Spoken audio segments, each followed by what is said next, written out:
Rachel was meant to be at school one morning, but she came home crying. She had a test paper in her hand that said, "A liar gets a 0. Your dad being a gang member is a lie, right?" Mr. Anderson asked. Rachel wailed pitifully as I held her tenderly. "I appreciate you telling me. It seems that I ought to speak with Mr. Anderson. I brought 50 of my men to the school a few days later. Gregory is my name. I currently reside with my cherished daughter, Rachel, after my wife passed away a few years ago. Rachel began the 3rd grade at her elementary school this year. Despite the fact that I don't have much time for family vacations, I always find time for breakfast. So, how's school lately?" "It's the same as always." "I understand." We had breakfast as usual that morning, but Rachel didn't seem like herself. I made an effort to speak with her, but our exchange ended in silence.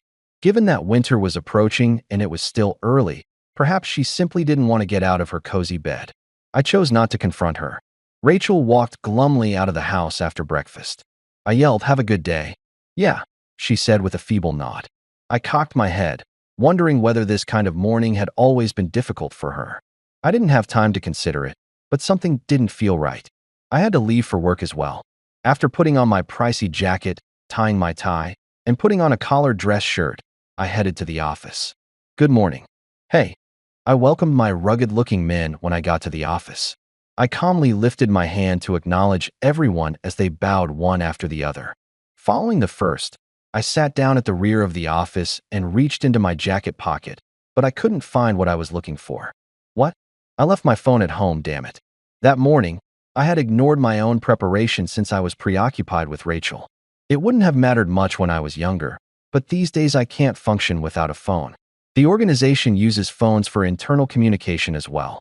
I sighed and rose from my chair. "I'm going out for a while. I will return shortly. Compile the paperwork from today and the report from yesterday while I'm away." "Yes, sir." The front door was unlocked when I got home, which was a short walk away. That seemed strange. I normally take care to lock up. Rachel, who should have been at school, was in the living room when I carefully stepped in. "Rachel? Why are you here?" "Ah, Dad." Rachel appeared startled as well, but she quickly averted her eyes. "How did school go?" "By now, it ought to have begun." It's fine. Don't worry about it." "No, it's not fine. I won't know what's going on unless you tell me." "Did something happen?" "It's fine. Just drop it." "Hey, wait." Without giving any real explanation, Rachel ran off to her room. It was obvious something had happened, but pressing her now wouldn't help. So I decided to call the school. Using the phone left in the living room, I called the school. A woman named Ms. Thompson, the vice principal, answered. I didn't know the school hierarchy well, but I figured I'd get more details from Rachel's teacher than the vice principal. I explained that I was Rachel's father and asked to speak with Mr. Anderson. After a moment, the young man came on the line and introduced himself as Eric Anderson. He seemed annoyed, probably because he was pulled out of class. I could hear the irritation in his voice. "Gregory, what can I do for you?" "It's about Rachel. Did she come to school today?" "No. She wasn't here during roll call, and she hasn't shown up to any classes either. In fact, not just today, she's been absent for a while now." "What? For a while? You mean Rachel hasn't been coming to school at all?" "I wasn't told anything." "Why didn't you contact me? Are you trying to blame the school for your lack of communication with your daughter?" "It's the parents' responsibility to supervise. Maybe the reason she stopped coming lies at home." "What do you mean by that?" I tried to push for an answer, but Mr. Anderson just said, "There's nothing more I can say," and handed the phone back to Ms. Thompson. Flustered, she apologized, saying, "I am truly sorry." But apologizing wasn't going to fix anything. I asked Ms. Thompson to look into Mr. Anderson's behavior and ended the call. I was furious at Mr. Anderson's attitude, but thinking about it calmly. Maybe he wasn't entirely wrong. If I had paid more attention, maybe I would have noticed something was wrong with Rachel sooner. Maybe I hadn't communicated with her as well as I should have. But even when I asked her, she wouldn't talk, and the school was no help. Not knowing what else to do, I called my mother. "Yes? What is it? Another parenting crisis?" Yeah, something like that. Every time you call, it's the same story. Bring me some good news for once, would you?" "Sorry.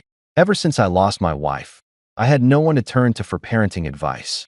So I had swallowed my pride and started calling my mom. Raising a daughter on my own has been harder than I ever imagined. Sometimes I think risking my life at work is 100 times easier." Maybe sensing how I felt, My mother had become more open about giving me advice. So, what happened this time? Well, it turns out Rachel hasn't been going to school for a while. I always saw her off in the mornings, but it seems she was coming home after I left. Oh dear. She won't tell me what's going on. And when I called the school, they basically said, maybe it's a problem at home. What's a parent supposed to do in a situation like this? Well, maybe something happened at school. I've heard that even among children these days, there can be complicated social issues. It's hard, but the most important thing is how Rachel feels. How Rachel feels. That's right. If she's running away from school, then you need to be the one place she can run to. Don't scold her without knowing the reason. If she doesn't want to talk, then let her be silent. Accept her with open arms no matter what. You need to be on Rachel's side. My mother's words, coming from the woman who never gave up on raising a delinquent like me, carried real weight. She was right. I couldn't afford to be shaken. I had to make sure Rachel saw home as a safe place, a place she could truly feel at ease. Yeah, you're right. I'm still figuring things out, but I'll think of whatever I can do for Rachel. For Rachel's sake, I'll do anything I can to help. Just take care of yourself too, okay? Yeah, thanks. I tapped my phone and ended the call. Come to think of it, I'd been so wrapped up in work that I always put myself and my family second. Even when I got married, I was already at an age where people said I'd missed the window. Back when my wife was alive, I depended on her for almost everything, from parenting to housework. After she passed, I threw myself into work to make sure Rachel never lacked financially. But I didn't have many memories of just sitting down and talking with her or playing with her. No wonder people said I lacked communication. I had to start by being more present for Rachel. With that decision made, I rushed back to the office to finish work early and make time for family. I managed to wrap up work and get home before sunset. I stood a bit nervously in front of Rachel's room. I'm home. Hey, Rachel, how about we go out for dinner tonight? The closed door cracked open, and Rachel peeked out. Really? Yeah. Let's skip my lousy cooking for once and go have something tasty outside. Is that okay? You used to say going out was dangerous. Yeah, I know, but it's not like it used to be. And no matter what happens, I'll protect you. You don't have to worry. Let's go. Rachel came out with her eyes sparkling. She clung tightly to my leg. Given the nature of my work, taking my family out in public had always been a risk. Back then, the neighborhood wasn't exactly safe either, so going out together was out of the question. But now the streets were calmer, and I could stay right by her side, so there was no problem. She's my one and only daughter. I'd give my life to protect her. With that strong conviction, I took Rachel out to eat for the first time in years. During dinner, I didn't mention school once. Of course, I was concerned, but I figured if I brought it up, it would cloud her face again. And for the first time in a long while, Rachel laughed. Truly laughed. It was hard to believe how down she'd seemed earlier that day. She smiled brightly, chatted excitedly, and ate with such delight. Yes, Rachel had always been a smart, cheerful girl. So for her to look that withdrawn, it really wasn't normal. And the fact that I hadn't noticed it sooner just showed how immature I still was as a parent. It was the communication gap, just like they said. Sorry for being such a lousy dad. Huh? What did you say? Oh, nothing. Is it good? Yeah. At least for now, her spirits seemed lifted. I didn't know what tomorrow would bring, but for the moment, all I could do was stay close and keep watch. After dinner, and all the way until bedtime, Rachel kept smiling. I just hoped that smile wouldn't fade. The next morning was a complete contrast to the day before. I watched Rachel leave the house looking energetic, with her school bag on and her cap in place. She definitely looked like she was heading to school, but until yesterday, she had only pretended and come back home afterward. There was no guarantee today would be different. I didn't think she had to force herself to go, but not knowing the reason behind it still worried me. To make sure I didn't miss a single sign, I decided to work from home that day and wait for her. I'd already given instructions to my men yesterday to keep things running without me at the office. I laid my phone and paperwork out on the table in the living room and got to work. As I was drafting a report for my boss, I suddenly heard the front door unlock, the sound of the latch turning. My phone screen read 9:15 a.m., about 30 minutes into the first period. Feeling a sense of dread, I rushed to the entryway, and there was Rachel, looking like she was about to burst into tears. Rachel, Dad. The moment she saw my face, she finally broke down crying. I wrapped my arms around her small frame right there. You did your best. I'm so glad you came home. Let's go inside for now, okay? Just like my mother said, if Rachel was running away from school, then I needed to be the place she could run to without fear. No matter what, I would protect her. That thought solidified in me again. Back in the living room, I handed Rachel a warm mug of hot chocolate. She placed a crumpled piece of paper she'd been holding onto the table and took the cup. I quickly cleared away my work and sat beside her on the couch. Sipping the hot chocolate slowly to cool it down, Rachel gradually seemed to settle down. Rachel, can I ask what happened? Only if you feel like talking, of course. I won't push you. This. Her face twisted just a little with pain, but Rachel gathered her courage and responded. She pointed at the crumpled piece of paper on the table. I carefully opened it and saw it was a test paper. Rachel, who took after her mother and was always bright, had been marked with a 0. And worse, a liar gets a 0. What is this? There were no markings or corrections on the paper, just those big red words scrawled across it.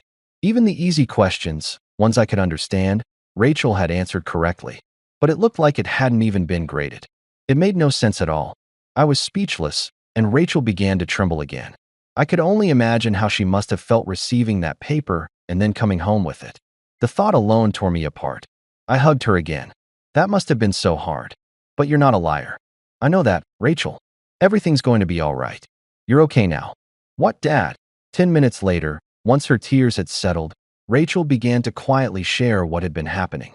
Remember around the middle of the first semester when we got back our science tests? There was this one question I solved a little differently from the textbook. Mr. Anderson said it was wrong, but I don't think it was.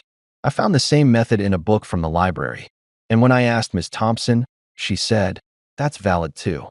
But Mr. Anderson wouldn't regrade it. How come? Since then, Mr. Anderson stopped talking to me. He even started saying stuff that made me feel stupid. Then the boys in class joined in and started teasing me. So that test is what led to them calling you a liar? No, I don't think this is about the test. You have an idea what it's about. I never told you this, but our school does parent observation days every semester.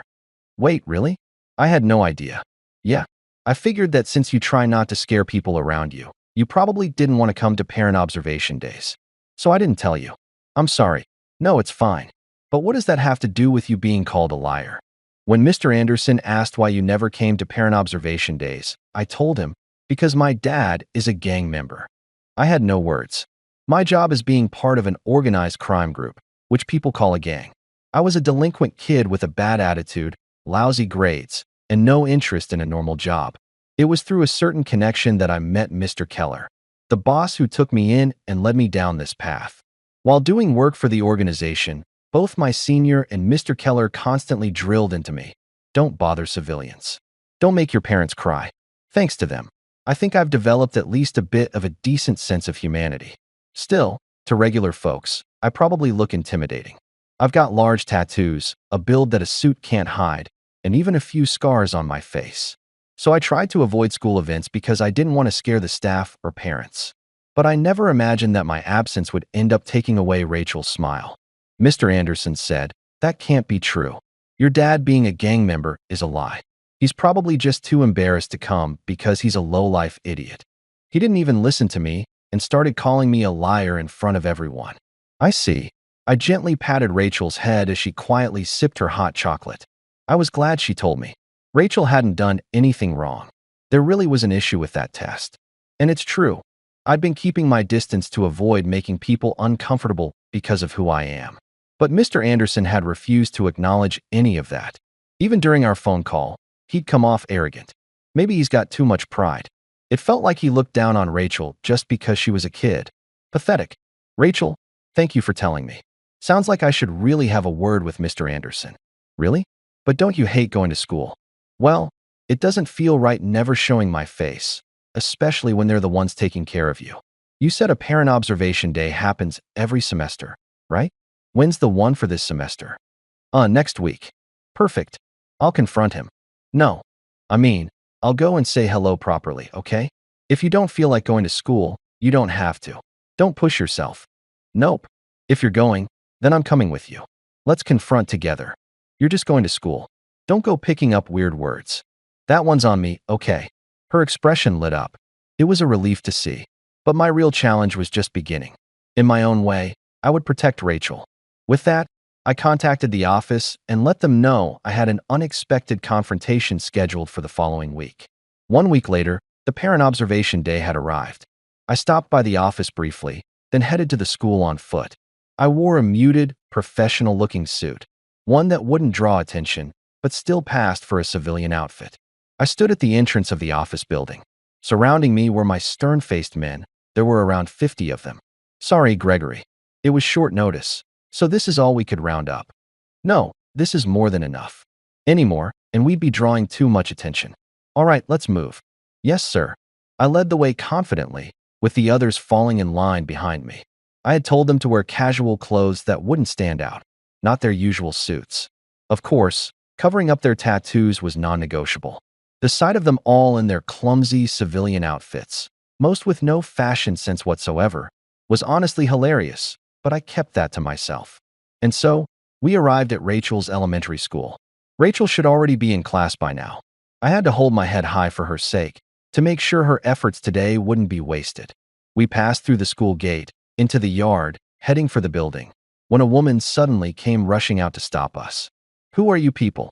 Sorry to alarm you. I'm Gregory, the father of Rachel in class 3-1. Oh, you're the one who called about Rachel last week, right? Ah, so you remember. I was the one who transferred the call that day. Then you must be Miss Thompson. I'm terribly sorry for all the trouble. I'm here today to speak directly with Rachel's homeroom teacher, Mr. Anderson, I believe. Would you mind letting him know? Mr. Anderson? Yes, understood. He's still in class at the moment, so there may be a bit of a wait. Would you mind waiting in the reception room? Of course. Thank you. Certainly. But the gentlemen behind you, are they also guardians of students? Nah, don't worry. They'll wait outside. I'll go in alone. All right. You guys know the drill.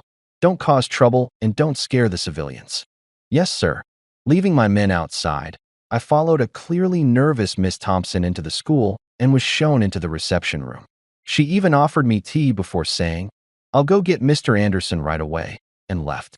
I sat down on the guest sofa, sipping the tea as I waited for the man to arrive. A few minutes later, the chime rang through the speaker in the corner. Class must have just ended. Soon after, there was a knock at the door. I gave a short reply, and a young man, probably still in his 20s, entered with an arrogant swagger. He slumped into the sofa across from me and let out an exaggerated sigh. I'm Eric, the homeroom teacher for class 3-1. Nice to meet you. I'm Gregory, Rachel's father. Pleased to make your acquaintance. Ah, so you're the rumored gang member, he sneered. Mr. Anderson practically mocked me. Just imagining him speaking to Rachel the same way made my blood boil. But I kept my cool and responded calmly. Do you remember a few months back when Rachel asked you about her test answers?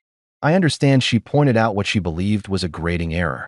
That might have happened, but I don't really remember. I mean, I don't make grading mistakes. Teachers are human too. Mistakes happen. What makes you so sure you're infallible? Well, I graduated from Tokyo University. Unlike common folks who keep making mistakes, I'm on a whole different level. But I wouldn't expect someone like you to understand that. There's no way someone like me would make a mistake a grade schooler could catch. Listening to him talk with such smug certainty made my frustration grow. Even I knew that Tokyo University was a top-tier school, but I didn't think that gave him the right to look down on Rachel. Tokyo University, huh? So what? What? You're telling me you're sure there was no mistake in grading just because you went to Tokyo University? That's right. Glad you finally understand. Honestly, talking to someone so beneath me is just exhausting. No wonder your daughter turned out to be the kind of child who tells ridiculous lies, like my father is a gang member. Oh, so you really think Rachel made that up? Of course. Maybe it's time you acknowledged your own failings and apologized. Say it loud. I'm a burden on society. A disgrace who couldn't even raise his kid properly. I'm sorry for causing everyone so much trouble. He slammed his hand on the table. The teacup tipped over, spilling its contents.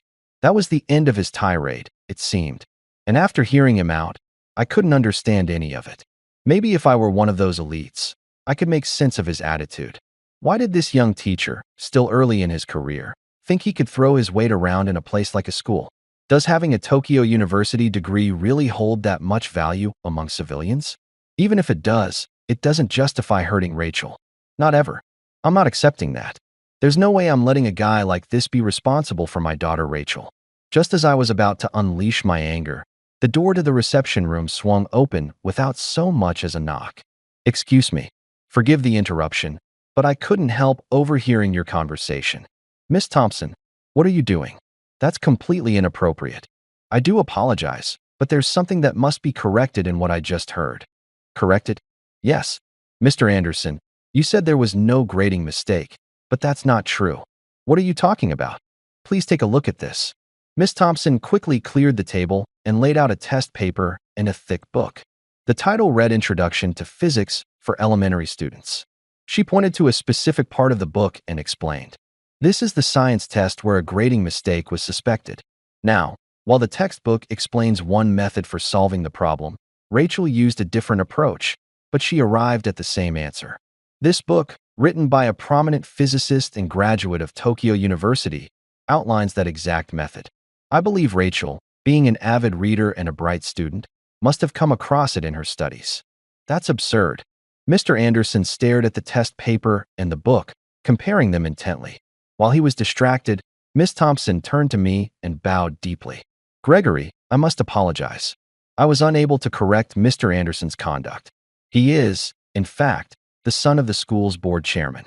While there hasn't been direct pressure from the chairman himself, it's difficult for us to openly go against Mr. Anderson.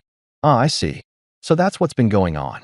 So Mr. Anderson hadn't been acting out just because he went to Tokyo University, but because he was also the chairman's son, having both academic prestige and parental influence. Yeah, that could make someone feel untouchable. And if no one around him could challenge him, it would only get worse. Honestly, I almost felt sorry for the guy. But Miss Thompson, why are you speaking up now? When Rachel asked me about the test, I realized the mistake too. But at the time, I didn't say anything. I thought it would be easier if the student just let it go, because it was only a small score issue. But I've regretted it ever since, seeing how deeply it hurt her. I know it's not enough, but I'd like to formally apologize on behalf of the school. I'm truly sorry. She stood and bowed again, even deeper than before. I sighed quietly. Miss Thompson, please, you don't need to bow to me. Your apology won't change anything. The one who needs to apologize and reflect is sitting right there, isn't he? Ugh, I'll admit, there might be room for discussion regarding the test. But in any case, what's done is done. As long as we work on preventing a repeat, that's enough. If you're satisfied, then please leave. Not yet. How do you plan to take responsibility for calling Rachel a liar? She hasn't been able to attend school because of you. And she never lied. Not even once. Calling her dad a gang member is just some low-grade scare tactic. That kind of thing doesn't fly anymore. So, if I prove I'm actually a gang member, then she's not a liar in your book, right? If you'd like, I can show you my tattoos or even our family crest. Better yet, why don't I invite you to my office? You'll be greeted by a few of my men. They've got a tough look, but they're decent guys. What nonsense is this? Mr. Anderson panicked. I leaned in, serious as ever. I was ready to do whatever it took to prove Rachel wasn't lying. Just then, there was a knock at the door. I exchanged a glance with Miss Thompson. She straightened her posture and softly called, "Yes." But before she got a reply, the door opened. The moment the person entered, Miss Thompson gasped. The chairman, Mr. Anderson.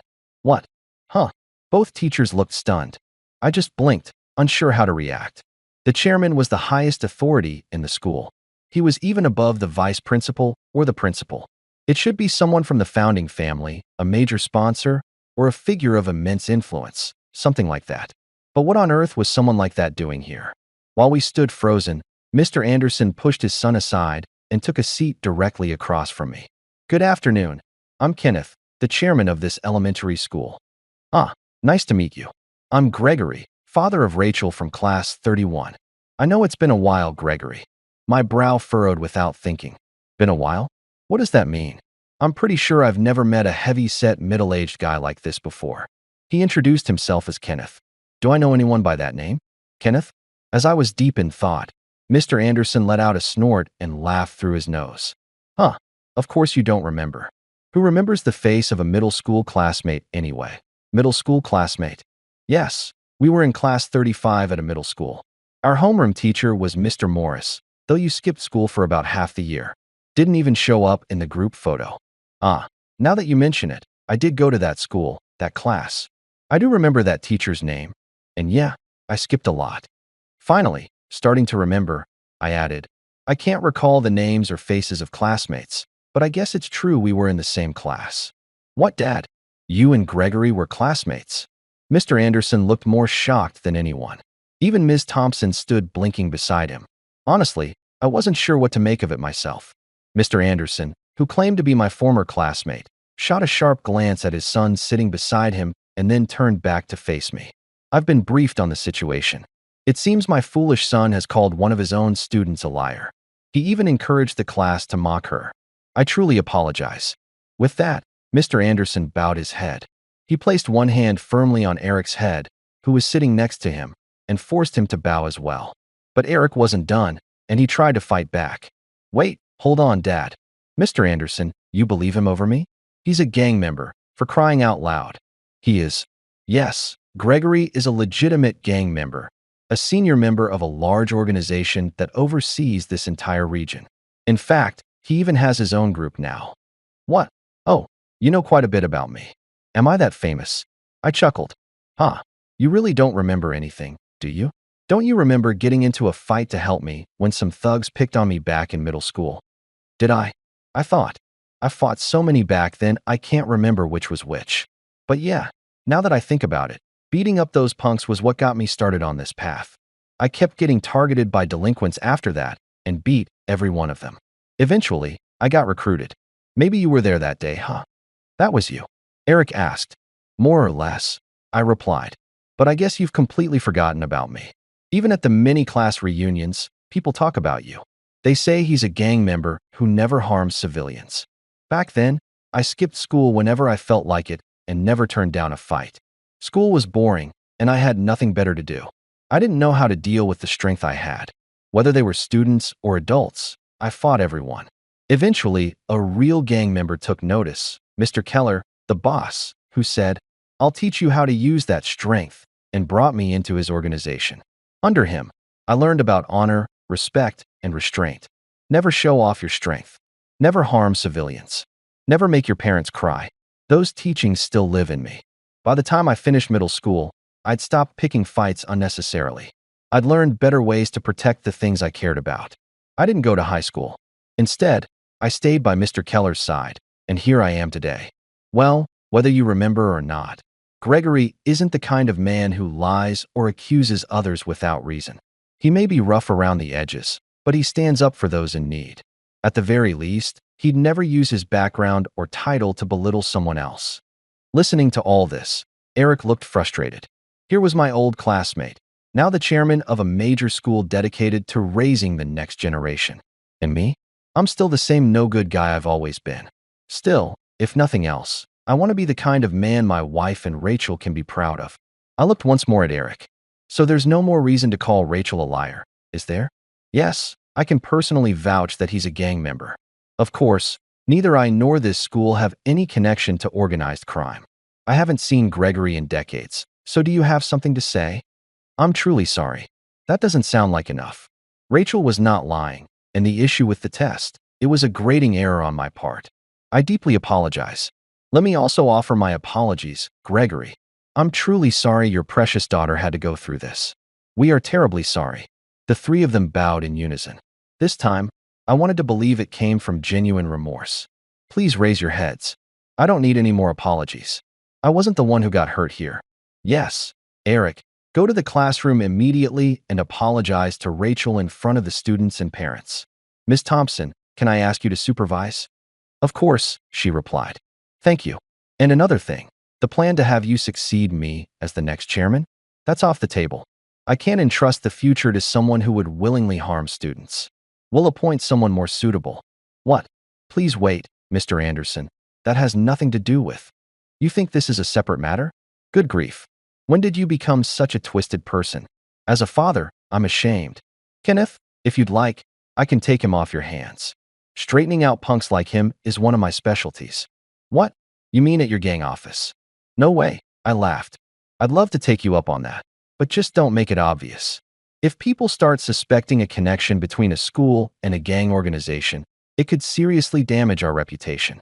These days, Even a rumor is enough to destroy us. I get it. Don't worry.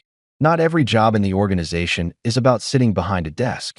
I've got plenty of ways to keep it low-key. You'll see. Is that so? In that case, I'll trust you. If he becomes a decent human being, he can come back. All right. Once you've got your mind and body ready, get in touch. Don't even think about running away, Eric. Please no. After that, Eric was practically dragged out by Ms. Thompson. It probably wouldn't be long before the school cut ties with him too. I handed my office contact info to the chairman, Mr. Anderson, and took my leave. It wouldn't be good for someone with his public standing to have ties to a gang member like me. Just in case, I gave him my number but didn't take his in return. As I stepped out of the school building, a few of my men rushed over. They were out of breath, holding full trash bags and wearing towels around their necks. Gregory, welcome back. Thank you for your hard work. Idiot. I wasn't locked up. Everything's done here. How about your side? Yes, sir, we showed the civilians a thing or two. While I'd been inside handling things, I had my men assigned to tasks around the school. Their wording was rough, but they had done solid work. Even if Rachel's name had been cleared, being the daughter of a gang member carried a heavy stigma. It was unrealistic to expect people not to be afraid of gangs in general, but maybe, just maybe, if they could see we weren't all bad, Rachel wouldn't have to carry that burden. That's why I'd ordered my men to help clean up and beautify the school. They were involved in tasks like landscaping the yard, pulling weeds from the flower beds, fixing up the playground, and picking up litter around the area. All 50 of them had been given clear roles and worked in harmony to serve the community. If people could recognize our faces and associate us with kindness instead of fear, maybe Rachel wouldn't be made to feel ashamed. If it's to protect Rachel's smile, I'll do anything. All right, everyone, we're heading back to the office. Pick up trash along the way. Hand me gloves and a bag too. Yes, sir.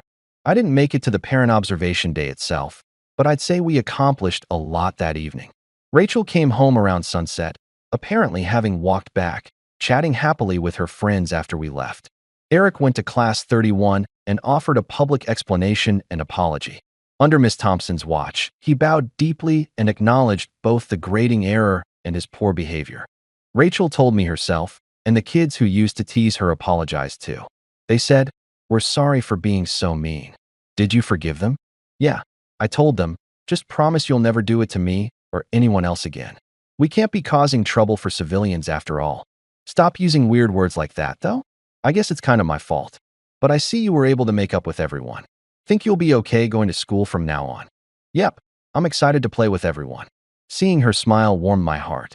But now that the whole incident had been explained and Rachel's innocence confirmed, it meant something else too. It meant the students and their parents knew her father really was a gang member. I could imagine how shaken the parents must have been. I just hoped it wouldn't cause Rachel to be pushed away again. Oh, and guess what? Everyone said they want to meet you and your men. Huh? What? Well, your men were cleaning up the school, right? And you were picking up trash too. We saw it from the classroom during recess. Everyone said they've got scary faces, but they seem like good people. I was so happy to hear that. I see. Yeah, so next time we have a school event, come to, okay? I want to show everyone that my dad's a gang member, but he's not scary and he's awesome. All right, I promise. Looks like our cleanup effort worked better than I'd hoped. It wouldn't mean much if we just did it once, though. Maybe we should make it a regular thing. A non-scary gang member. It sounded kind of ridiculous, but the idea that we might actually be accepted by the community made me feel a little happy. Someday, if something really serious happens, I hope the people around here won't hesitate to come to us for help. All right, time for dinner. What's the side dish? My special Hamburg steak came out pretty good today. It's not as fancy as the one from the kids' meal at a restaurant you had when we went out the other day, but still, I like eating out, but I love your cooking more. Thanks, that means a lot. We set the food on the table, and Rachel and I smiled at each other and said, "Let's eat." That night's Hamburg steak was the best I'd ever made. Eric, who had been Rachel's homeroom teacher, was forced to resign the day after the parent observation day. Just as promised, we took him into our organization. We also run a company as a legitimate front. Eric now works for that company and gets sent all over the country. In modern Japan, there are many vital industries like fishing, farming, forestry, and construction that desperately lack young workers. Our company sends manpower to those places, offering support through dispatch services. It's usually a last resort for folks drowning in debt, but I didn't tell Eric that and just tossed him in. Today he went to the sea. Tomorrow, he will go to the mountains. Eric now struggles in places where resumes and degrees mean nothing. Please let me take a break. I can't feel my arms anymore. You just took a break. If you don't hurry, the sun's going to set. Come on, get up, get up. I can't take this anymore. Class 31, now without Eric, has Miss Thompson as the acting homeroom teacher. She has plenty of experience and is well liked by the students. Rachel has taken quite a liking to her too. Since that whole incident, I've made it a point to be more present in Rachel's life, making up for lost time. We've been spending a lot more of it together, and from now on, I'll keep doing my best to protect Rachel's smile, always.